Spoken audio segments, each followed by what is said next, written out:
Alors bonjour, je m'appelle Gauthier Simon, je suis doctorant en sciences politiques à l'Université de Bordeaux et j'habite à Bordeaux depuis 2 ans où j'ai vécu à la maison Lazare de Bordeaux et aujourd'hui je suis engagé avec d'autres anciens de la maison Lazare à Hiver Solidaire où on accueille pendant tous les soirs de la trêve hivernale 2 sans-abri pour lesquels on se relaie pour les repas et les nuits.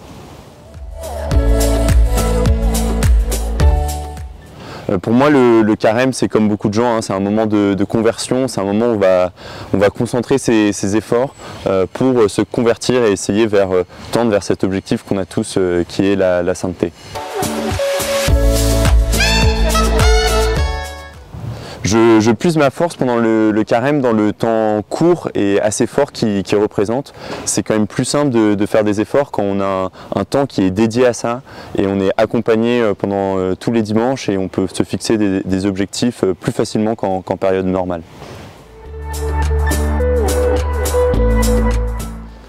Quand on est jeune, c'est d'autant plus dur de travailler pendant ce temps de carême parce qu'on est sans cesse sollicité, on est dans une période de notre vie où on est peut-être plus éloigné de nos repères, de nos cadres familiaux, amicaux qu'on avait avant. Donc le temps de carême, c'est un moment pour se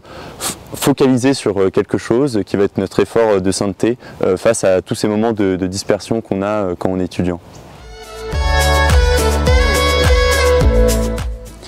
Alors mon premier soutien, c'est la prière, c'est prier pour mes efforts de carême et après de manière plus humaine, on va dire, ça va être mes amis, ma femme et puis prier va m'aider à soutenir mes efforts. Le temps de carême évidemment doit se vivre avec d'autres, doit se partager. On est trop souvent seul dans nos vies de tous les jours et également dans notre vie paroissiale, donc bien évidemment qu'il faut partager et vivre le carême par ses amis, par ses proches et puis au service des autres surtout.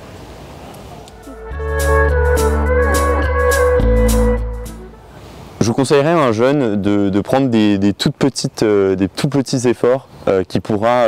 suivre quotidiennement et puis il sera tellement heureux d'avoir commencé par ces petites choses qu'il voudra peut-être en faire d'autres à l'avenir et vraiment avoir un petit effort quotidien et à suivre pendant ces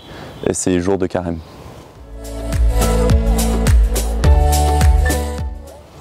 Je pense qu'on peut prendre Saint François d'Assise. Saint François d'Assise nous dit que en fait, pour nous convertir, pour nous rapprocher de Dieu, on le fait